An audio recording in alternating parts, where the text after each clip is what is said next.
What's up, guys? Welcome back to my channel. I hope you're having a fantastic day.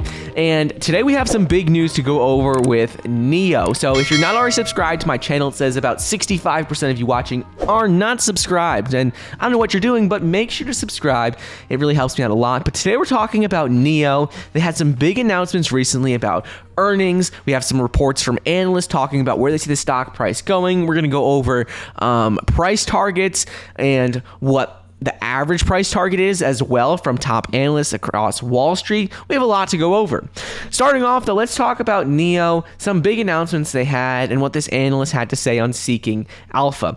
Recently, NIO came out and they projected that in the first quarter of 2021 that they're going to be delivering between 20,000 and 25,000 vehicles, and they're implying about a 7,100 vehicle month for the month of March. They're projecting they're going to deliver over 7,000 vehicles in March. They're planning to do much better than a lot of people were expecting in the first quarter of this year, especially with Chinese New Year, with all of the holidays and the breaks that they take from working in factories in China.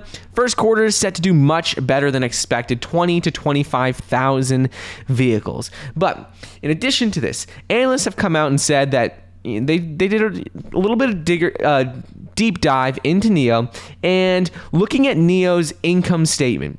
They explain how right now NIO's gross margin was 17.2% in Q4 of 2020 compared with negative 8.9% from 2019 in Q4. And why this is important is because when you look at NIO's costs and their costs of revenue and operating costs over year, quarter over quarter, they've been consistently decreasing their costs while increasing their revenue. So they're consistently getting more and more profitable as time goes on. If you look at this, the cost of sales has consistently dropped from 2019 Q1 to 2020 Q4. In addition, R&D expenses have gone down as well. This is mainly because a lot of their flagship vehicles are already been rolled out. They're not doing as much research there. And finally, their SG&A costs are decreasing as well. So all of their three major expenses, their costs are decreasing while their revenue is increasing. They're selling more vehicles. So that's really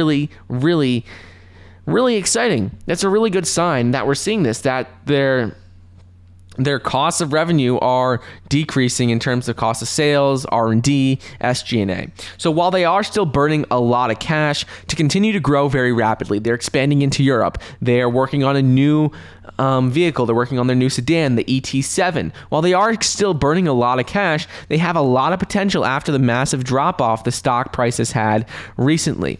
Just in the last couple of weeks, NIO has dropped from over $60 a share down to now $44 and $45 a share. At one point when we saw the big correction that one day, it was down to $35 a share. That was just about a week ago. So there's a lot of upside. A lot of people who got in then, they've already seen about a 20 to 30% gain, but still doesn't matter what we're talking about right now, whether it's $45, $40, doesn't matter. Either way, long term, this company has a lot of potential, and I like it specifically because while their ET7 is their luxury sedan isn't going to be available till 2022. The thing that is important to keep in mind about it is that this sedan could take the company to another level, targeting a market that is the largest passenger car market segment. And in addition to this, what really sets them apart in my mind, what I love about the company is their battery swap and their battery swapping program, battery as a service program. This is a great program because every time someone buys a vehicle from them and they do it with this program, that means, their vehicle's less expensive, but it's going to mean recurring revenue for NIO for years and years to come, and that's not going away. So every time someone buys a car under this program, that's going to be another couple $100 every single month for the rest of that customer's lifetime using the car. I don't think there's an option for them to purchase the vehicle outright and buy the battery outright.